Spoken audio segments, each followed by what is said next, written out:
오늘은 이제 마이머니 테이블 시즌 3의 6번째 시간. 벌써 우리가 1년 반을 했습니다, 세상에. 1년 반을.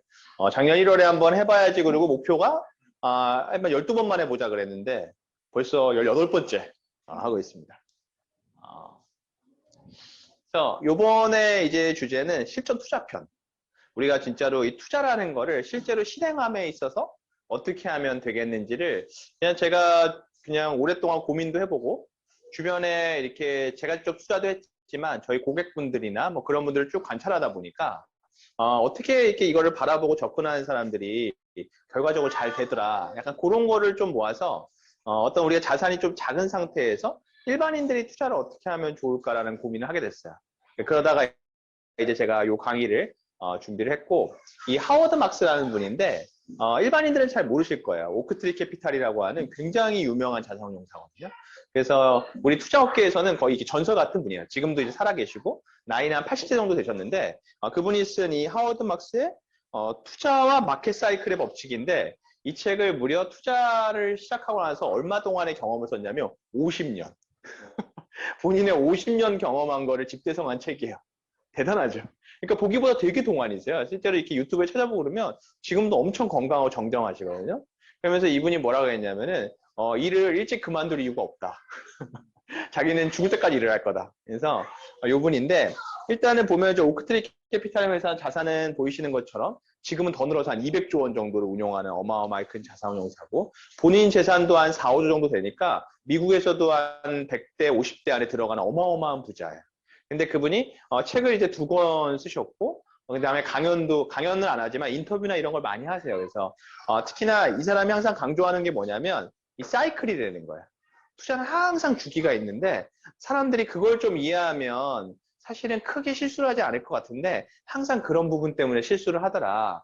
그래서 이 책 제목도 투자와 마켓 사이클의 법칙입니다. 그걸 한번 제 말씀을 나눠볼 건데요. 일단 사람들이 주식시장에 대해서 고민이 되게 많아요. 예를 들어 저한테 이제 제일 이제 물어보는, 제가 듣기에는 이렇게 크게 중요하지 않은 질문 뭐냐면 주식시장 오릅니까? 주식시장이 되는 거예요? 주식 오를 것 같아요? 근데 저는 사실은 그럴 때마다 그냥 영혼 없이 대답해요. 저희는 시장을 보지는 않고 기업을 보기 때문에. 그리고 저한테 이거 경기가 좋아지냐 나빠지냐? 그거 물어보면 저는 또 속으로는 다른 생각이 있지만 또 이렇게 크게 이렇게 뭐랄까 영혼을 좀 빼고 뭐라고 대답하냐면 네, 경기야 뭐 네, 근데 예측 불가한 거 이렇게 예측하지는 않습니다. 이렇게 얘기를 하는데, 사실은 어떤 거냐면 이 주식시장을 바라보는 관점이 중요한 게 내가 어떤 배에 타고 있는지를 알아야 돼. 이 배가 어디로 가는 배인지를 알아야 돼. 내가 지금 바다에 있는지 강에 있는지 저수지에 있는지를 알아야, 내가 어디로 가는지를 알아야 이게 이 출렁임이나 이런 게 이제 이해가 될 텐데, 이 강이나 어떤 저수지나 바다의 이 출렁임 자체가 다르잖아요. 근데 주식시장에 참여하는 분들이 이 주식시장이라는 것 자체가 어떤 특징을 가지고 있는지도 이해하지 않고 그냥 마치 종목을 그냥 찍어가지고 막 어마어마하게 수익을 낼 수 있는 막 이런, 어떻게 보면은 약간 게임을 하고 도박을 하는 약간 그런 거랑 약간 헷갈려 하시는 것 같아요. 그러니까 주식과 도박이 같다 막 이런 얘기들 막 하는 사람들도 있고 어이없는 소리예요. 사실은 저는 이렇게 주식에 대해서는 좀 네, 이제 여러 번 와봐가지고 다 이제 할 수 있습니다. 할 수 없네. 잠시만요.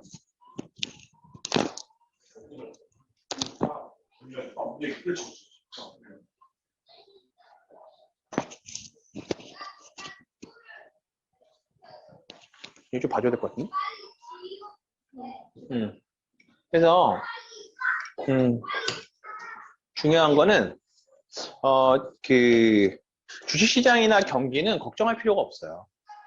그래서 제가 여러 번 말씀드리지만 주식시장은 장기적으로 상승하게 되어 있고 경기라는 것도 좋으면 한 3, 4% 플러스, 나쁘면 1, 2% 플러스예요. 우리가 마이너스 경제라는 거를 금융위기 때 말고는 경험해 본 적이 없어요. 실제로 경제가 돌아가는 구조는 마이너스가 날 수가 없어요. 그러니까 우리가 맨날 저희 신문에서 보면 경기가 너무 안 좋아요. 근데 올해 성장률이 몇 프로냐? 5%예요, 우리나라가. 그러면은 거의 아예 한 2000년대에는 최고치예요. 우리나라가 5% 이상 성장해 본 적이, 그냥 그 정도로 우리나라가 호황이라는 얘기예요. 근데 막 신문을 보면 막 불황이라 그래. 그 정말 우리 경제 안 좋다 그러면 1, 2% 성장한단 말이야. 그 1, 2% 차이가 별로 그렇게 크게 중요하지 않아. 그러니까 주식시장을 바라볼 때도 이 주식시장이라는 거는 굉장히 장기적으로 보면 기업 이익은 늘어나게 돼 있고 항상 살아남은 기업이 더 커지는 구조로 되어 있기 때문에 자본주의라는 게 시장은 그냥 커진다. 그래서 우리나라 코스피도 보면은 한국 주식시장이 막 되게 그동안 분위기가 안 좋았어요. 한 10년 동안에 사람들이 이제 우리나라 주식 진짜 안 된다. 해외 주식 투자도 많이 했고. 근데 코로나 이후에 지금 주가 지수가 제가 저번에 만들 때 지금 2,800이었는데 지금은 한 3,260 정도 돼요. 그러니까 어마어마하게 많이 올랐고 실제로 되게 재밌는 게 지난 1년 동안에 전 세계에서 제일 많이 오른 주식시장이 우리나라 시장이에요. 한국 시장이에요. 예를 들면은 중국이나 미국이 한 20%에서 30% 정도 1년 동안 코로나 이후니까 작년 한 6월부터죠. 미국이나 중국이 한 20에서 30% 정도 올랐어요. 우리나라 주가 지수가 얼마냐? 50% 올랐어요.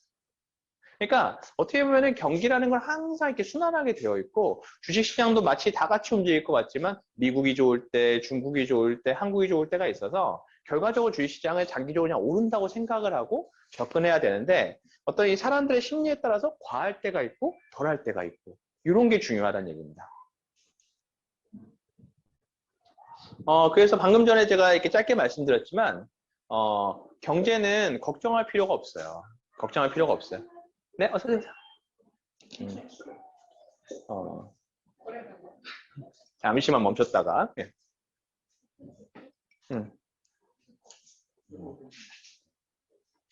괜찮아요.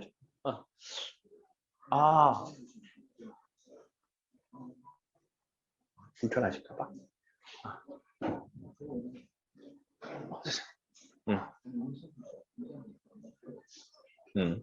계속하면 이 경기라는 거를 예를 들어 우리가 경기가 좋다, 안 좋다, 경제가 좋다, 안 좋다 그러면은 이 경제라는 게 뭔지를 알아야 되잖아요. 경제라는 게 도대체 뭘로 측정되기 때문에 우리가 뭘 보고 좋다, 안 좋다를 얘기를 하느냐. 그래서 우리가 많이 쓰는 지표가 뭐 GDP라는 지표가 있어요. 그러니까 우리나라에서 총 생산한 양이 뭐 얼마냐 이렇게 GDP를 하기도 하는데 그걸 세부적으로 나눠보면 어떤 거냐면 결과적으로는 인구수 곱하기 인당 생산성이에요. 그러니까 한 인구가 얼마만큼의 경제적인 부가가치를 창출하느냐가 그 총합이 경제라고 보면 돼요. 근데 우리나라 인구가 지금도 계속 늘어나고 있죠. 일단 첫 번째 요소는 늘어나고 있는 거예요. 두 번째 생산성이라는 걸 보면 주변만 보시더라도 우리가 회사만 다니던 사람이 투잡도 하고 쓰리잡도 하고 여러 가지를 한단 말이에요. 전자상거래도 하고 여러 가지 취미. 그러니까 결과적으로는 사람의 생산성이 계속 높아지게 돼 있어요. 이유가 뭐냐면 기술의 발전 때문에 그래요. 우리가 과거에는 너무 어렵던 것들이 그냥 뭐 핸드폰이나 뭐 여러 가지 IT 기기를 가지고 너무너무 편하게 된 거예요. 뭐 택배, 하다못해 잘 이렇게 비근한 예로 보시면 옛날에 우리가 전자상거래를 한다는 거를 한 10년 전에 상상이나 했을까, 개인이? 그거 막 홈페이지 열어가지고 뭐 난리인데 지금은? 우리는 항상 이렇게 아이들과 함께 하기 때문에 항상 이런 일이 생깁니다. 그래가지고 그걸 상상도 못하던 것들이 어떻게 보면 기술이 발전해 버리니까 네이버 스마트 스토어 하나면 모든 게 해결돼 버리는 그렇기 때문에 이 사람의 생산성은 계속 늘어나게 돼 있어요. 그렇기 때문에 경제가 사실은 마이너스로 갈 확률은 인구가 마이너스 나지 않느라 쉽지 않다는 거예요. 그래서 우리가 조금 더 봐보면은 일본처럼 되는 거 아니야 이런 얘기를 많이 해요. 일본처럼. 그래서 일본에 잃어버린 10년이었는데 지금 잃어버린 30년이 됐는데 모든 경제학자가 이제는 그런 얘기를 하지 않아요. 그런 일은 없었다. 일본에 잃어버린 20년, 30년 얘기도 맞지도 않고 그거는 경제학자가 그냥 하는 소리지 지금은 어디서 그런 얘기 못 보셨을 거예요. 왜냐면은 10년, 20년, 30년 됐는데 일본이 지금 사상 최고치거든. 일본 기업이익이 너무 좋은 거예요. 그래서 그런 건 아무 시장에도 쓸모가 없어요. 그러니까 일본은 왜 그런 경제 후퇴가 왔냐면, 경기 후퇴가 왔냐면 인구가 그때부터 마이너스가 실제로. 그러니까 몇몇 국가들이 있는데 인구가 실제로 지금도 일본은 줄어들고 있어요. 그래서 보시면은 참고로 말씀드리면 일본은 구인난이에요. 그러니까 기업들이 뽑을 직원이 없어 난리예요. 그러니까 우리나라처럼 막 이렇게 직장을 얻기 어려운 게 아니라 일본은 사람이 부족해가지고 난리가 나요. 일단 그래서 경제도 걱정할 필요가 없다. 빼야. 한번 닫아라. 닫아라.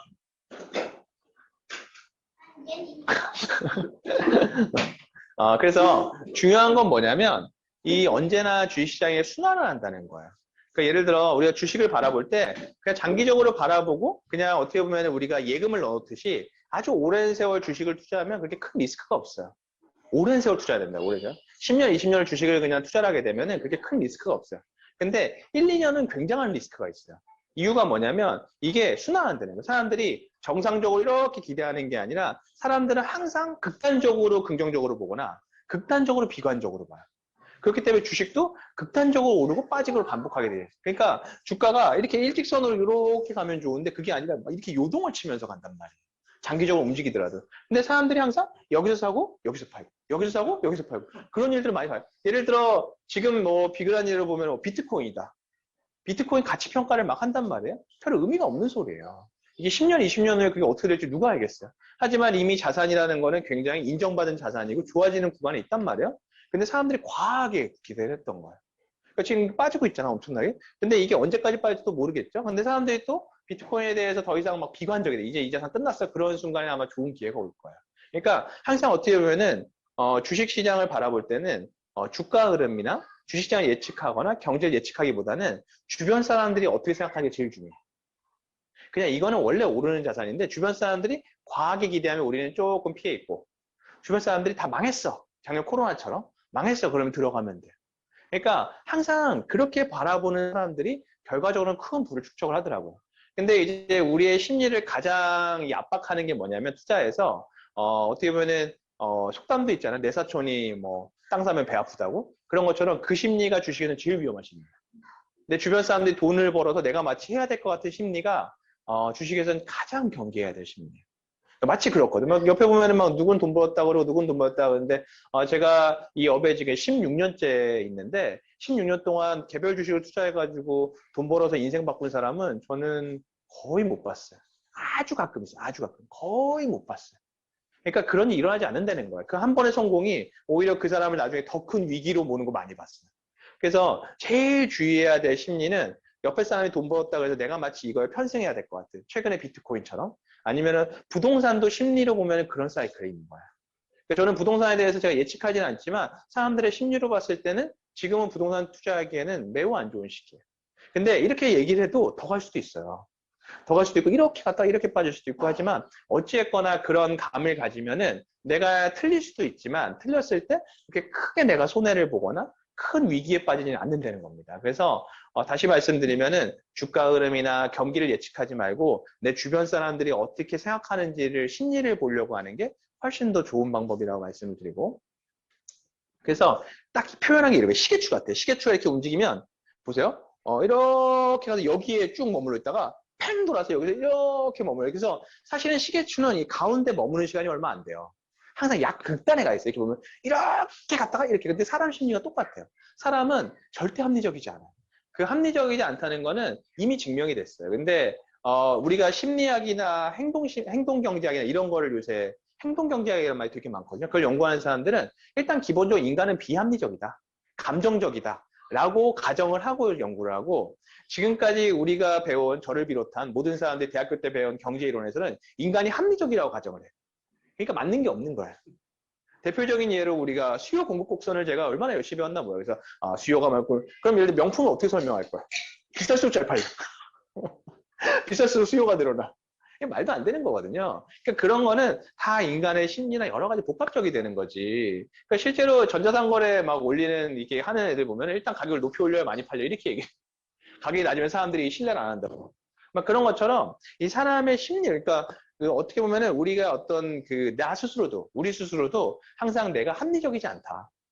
항상 나도 굉장히 극단적으로 긍정적이거나 굉장히 극단적으로 비관적일 가능성이 높다고 생각하고 내가 어떻게 보면 투자를 접근하면은 실수를 줄이는 거야. 투자는 굉장히 대단한 종목을 얻어가지고 그걸로 대박 치는 게 아니라 실수만 줄이면 아까 보셨지만 주식이나 경제는 그냥 우상향화가 돼 있어요. 우상향하게 돼 있어요. 그걸로도 우리가 충분한 수익을 낼 수 있다는 거예요. 그래서 그런 식으로 접근을 하셔야 된다는 겁니다. 그래서 제일 중요한 거는 가격이 어떻게 책정되느냐. 재밌는 얘기로 또 자꾸 부동산 얘기해요. 부동산 가격 어떠세요? 비싸다고 느끼잖아요. 나만 비싸는 게 아니고 온 사람이 비싸다고 그러잖아요. 그럼 비싼 거예요. 그럼 비싼 거예요, 그냥. 비트코인. 비싸다고 느끼잖아요. 그럼 비싼 거예요. 그냥 그런 어떻게 보면은 아주 많은 고민이 아니어도 알 수 있다는 거예요. 그 비싼 건 비싼 거예요. 근데 그 비싼 게 더 비싸질 수도 있죠. 근데 그거를 그냥 내가 됐다 그냥 나는 더 싼 걸 찾을래 이렇게 하면 되는데 사람들이 마치 비싸지면은 더 그거를 긍정적으로 바라보죠. 누굴 들어보니까 우리나라 부동산은 계속 가고. 근데 저는 이해가 안 돼. 우리나라 인구가 별로 안 늘어나는데 집을 저렇게 지어내는데 부동산가 계속 오르잖아요. 이런 상식적인 부분들을 생각을 해야 된다는 거예요. 비트코인은 뭐지? 도지코인은 뭐지? 코인이 뭐, 지금 이번에 금감원에서 우리나라 코인 업체 조사했더니 한 33개가 사기였다는 거 아니에요. 바로 규제받았어요. 그러니까 우리 비트코인, 도지코인은 그냥 그나마 양반이고, 진짜 말도 안 되는 뭐, 진짜 우리 표현하면 쓰레기들이 막 널찍널찍. 근데 사람들이 그걸 마치 도박하듯이 돈 벌 것 같아서 달려든단 말이에요. 그러니까 그런 어떤 상식적인 부분들을 가지면 어떻게 보면 실수를 줄이는 게임.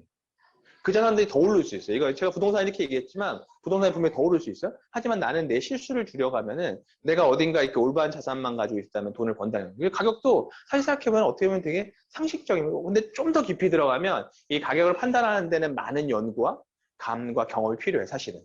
하지만 그냥 대표적인 자산을 분석할 때, 그냥 우리가 봤을 때, 그냥 부동산, 우리나라의 뭐 주식시장, 뭐 이런 걸 분석할 때는 의외로 상식적인 부분으로도 가격 판단할 수 있다는 거야.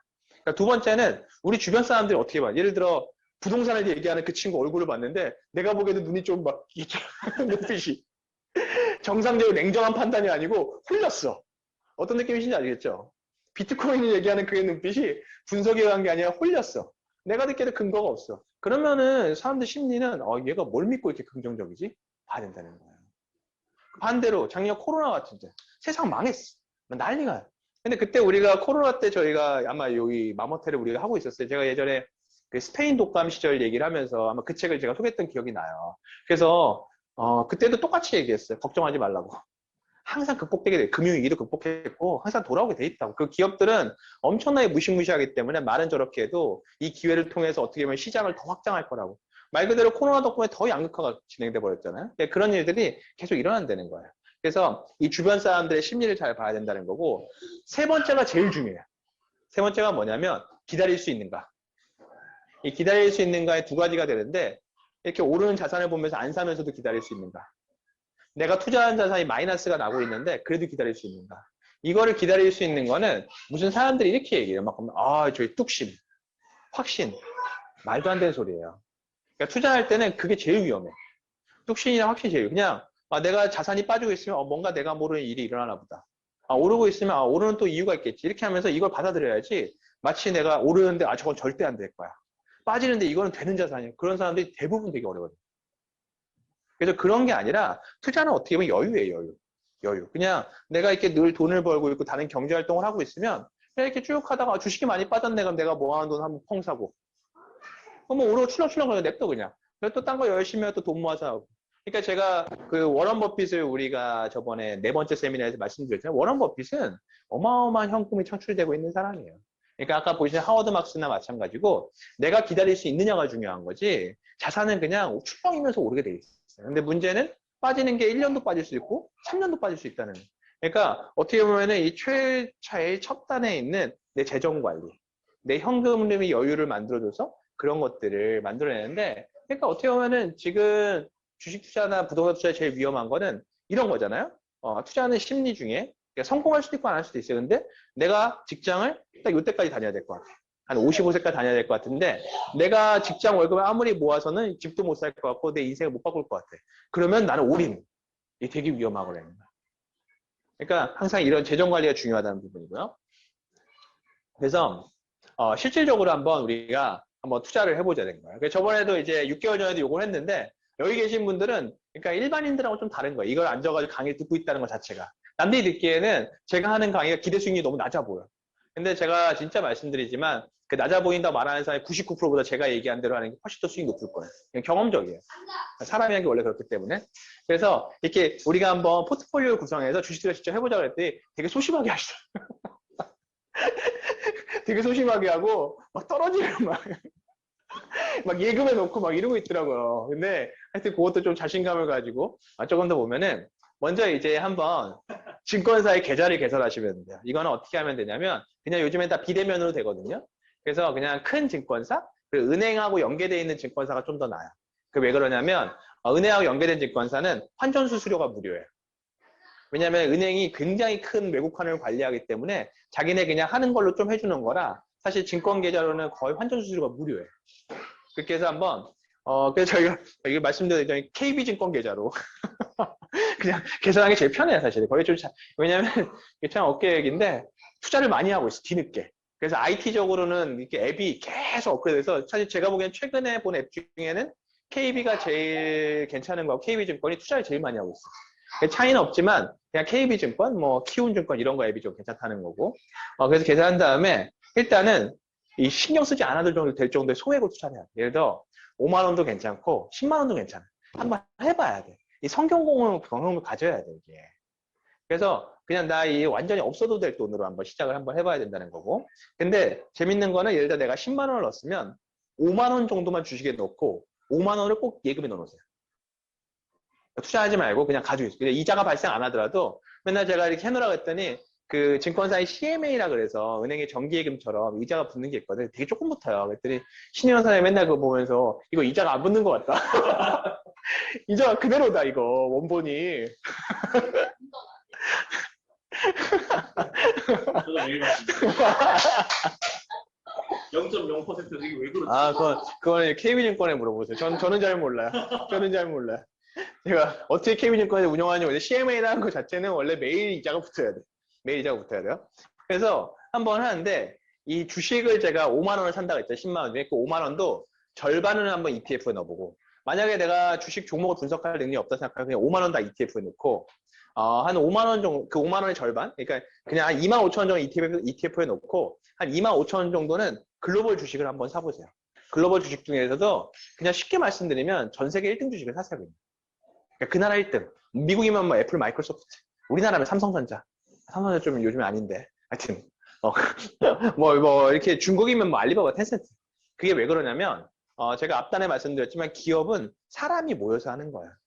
그러니까 우리나라에서 지금도 삼성전자 갈래, 어디 중소기업 갈래, 어디 가겠어요, 그렇죠? 너 애플 갈래, 저기 밑에 이름도 모르는 회사 갈래. 그러니까 좋은 사람들이 모여가는 곳은 계속 뭔가를 만들어내요. 기업이란 시스템이 그래요. 그리고 요즘에는 좋은 기업들이 돈을 더 많이 줘요. 연봉을 더 줘요. 그렇기 때문에 좋은 사람이 딴 데 갈 이유가 없어요. 그래서 계속 좋은 인재도 계속 몇몇 기업들을 쏠려갈 수밖에 없어요. 그래서 계속 좋아지는 거야. 그러니까 그런 이유로 보면 그냥 전 세계에서 보면은 그냥 각 나라 1등 주식을 산다면 사면 된다는 거고. 그래서 매달 절반은 현금, 절반은 주식을 한번 매달 정해진 날에 한번 투자를 해보자는 겁니다. 그래서 보시면은 ETF라는 거는 우리나라에서는 삼성 자산운용이라는 회사, 그 다음에 미래에셋 자산운용에서 하는 ETF, 그다음에 KB 자산운용에서 하는 ETF. 그러니까 우리나라 ETF는 요 세 개가 거의 다예요. 그러니까 그 세 개 회사가 제일 종류도 많고 여러 가지를 많이 해요. 그래서 그 홈페이지에 들어가 보시면은 ETF 종류를 다 아실 수가 있는데 여기서 되게 중요한 점은 뭐냐면 굉장히 우량 ETF만 하셔야 돼요. 막 테마 ETF가 되게 막 무슨 막 레버리지를 쓰고 리버스 ETF 그래서 빠질 때 돈 벌고 막 그게 진짜 자산운용에서 돈 벌려주는 거야. 예전에 우리 삼성자산운용이 ETF를 우리나라 처음 시작해가지고 ETF로 굉장히 커졌었거든요. 지금도 뭐 미래에셋에서 1, 2등 하는데 그 삼성자산운용이라는 해서 ETF가 많을 거 아니야? 근데 돈 벌어주는 ETF 딱 하나밖에 없어. 수익이 한 90% 이상. 뭐였냐면 코덱스 레버리지라 그래가지고 주식시장이 오를 때 2배로 먹는 거. 수수료가 엄청나게 비싸.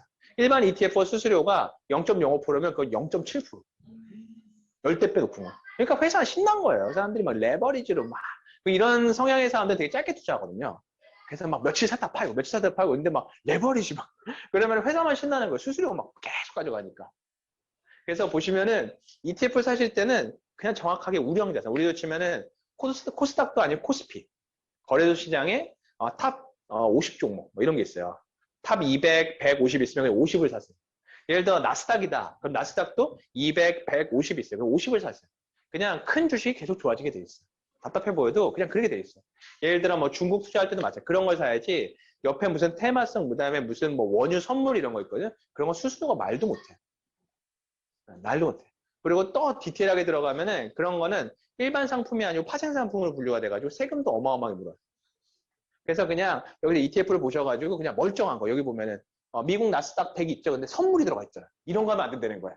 이런 거 속으면 안 돼. 선물은 한 레버리지 한 10배 쓰는 거거든요. 그런 것들을 하지 말고 여기 보시면은 뭐 중국 본토 CSI 300 이런 게 뭐냐면 저게 중국 상해 지수예요.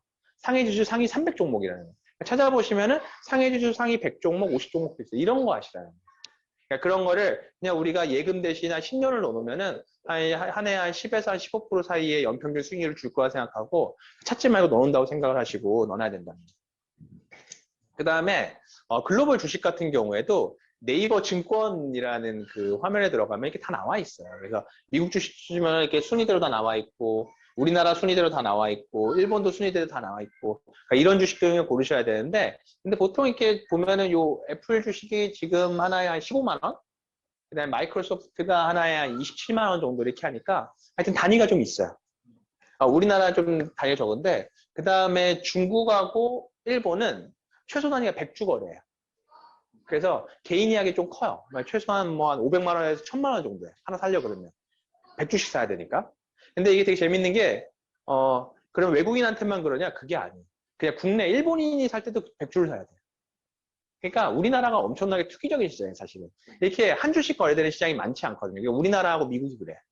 그래서 거래가 엄청나게 되는 거야. 그러니까 우리나라 사람들 성향이 이렇게 어떻게 보면 좀 이렇게 좀 이렇게 열성적이고 열정이 있잖아요. 그래서 한때는 우리나라가 아시아 파생 상품 시장에서 1등이었어.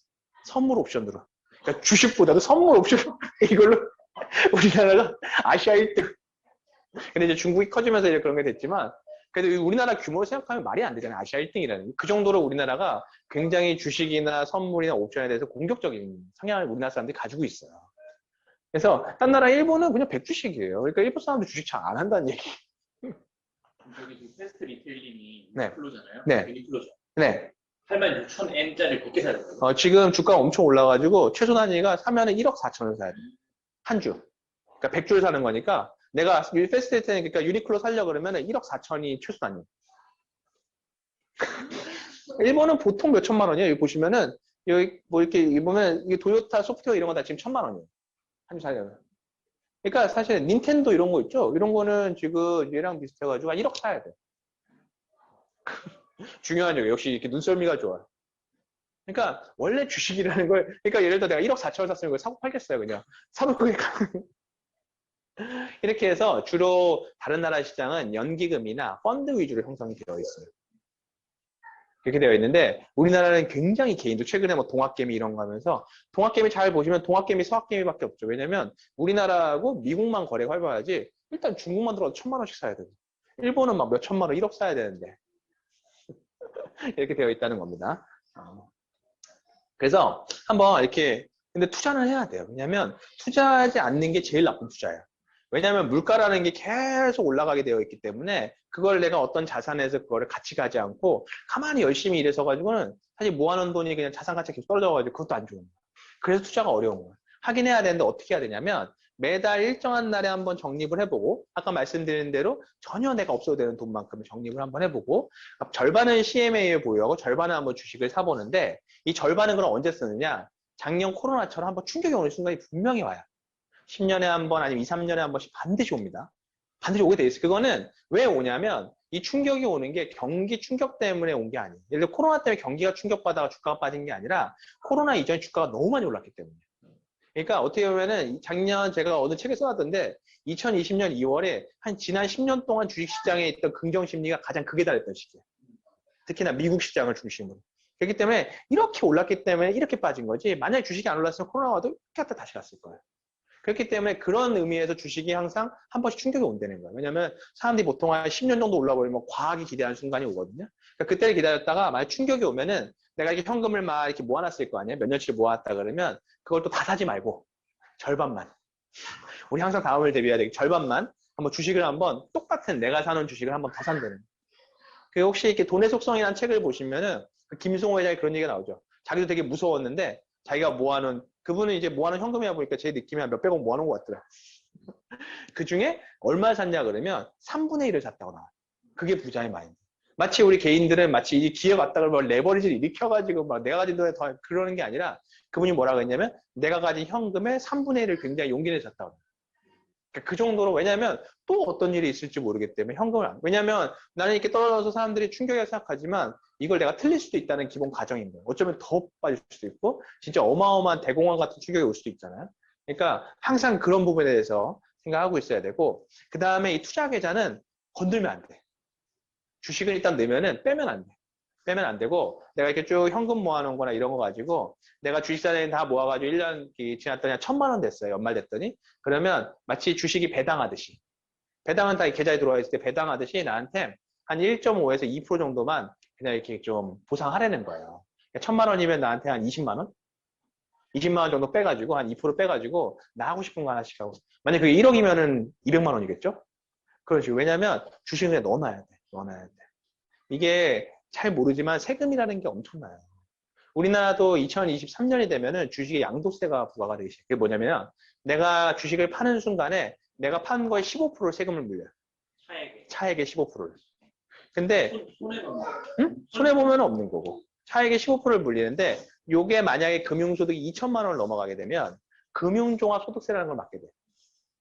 금융수입이. 일반 주식은 아니어도 일반 금융 상품을 말씀드린 거예요. 그러니까 그냥 듣고만 놔주세요. 나중에 이렇게 조금 더 이걸 복잡한 건데 그러면 금융종합소득세를 맞게 되면 내 소득의 40%를 세금 물리게 돼요. 금융소득에 40%를 세금을 물리게. 그러니까 이 세금이 하여튼 어마어마한데 이게 지금 우리나라만 없는 거예요. 미국은 이미 주식 양도세도 있고 다 있어요. 전 세계에서 우리나라만 유일하게 주식을 사고 파는데 세금이 없어요. 그렇기 때문에 당연히 도입이 된다는 거예요. 그래서 2023년에 도입이 될 건데 어쨌거나 이 주식은 그 복리라는 걸 생각하면 계속 냅둬야 돼. 냅둬가지고 한번 해보고 그냥 한번 연말에 한 자기한테 한 2%씩만 머리로 생각해보세요. 내가 지금부터 주식을 해가지고 모으면 얼마나 될지 한번 해봐야 됩니다. 그래서 마무리인데 그 말씀을 드리면 다시 처음으로 돌아가면 이 주식시장이라는 게 내가 어떤 배에 타고 있는지 알아야 된다는 거예요. 내가 도대체 뭘 하고 있는 건지 알아야 되고 주식시장을 결정하는 거는 어떤 주식시장에 대한 전망이나 경기에 대한 예측은 아무 쓸모가 없고 사람들이 어떠한 심리를 가지고 이 자산에 대해서 긍정적으로 바라보는지 부정적으로 바라보는지 되게 중요해요. 그래서 워런 버핏이 뭐라고 했냐면은 다른 사람들이 자기 일을 할 때 신중하지 못할수록 우리는 굉장히 신중해져야 된다. 요 얘기가 굉장히 많은 걸 좀 함의하는 얘기입니다. 그래서 한번 이제 또 한번 6번 세션을 또 마무리를 했잖아요. 그래서 다음 달부터는 이제 또 첫 번째 세션이 될 건데 저는 하여튼 이런 것들이 좀 도움이 되셔가지고 한번 실제로 한번 투자를 한번 다 해보셨으면 좋겠다. 이렇게 해서 한번 강의를 마무리하도록 하겠습니다. 감사합니다.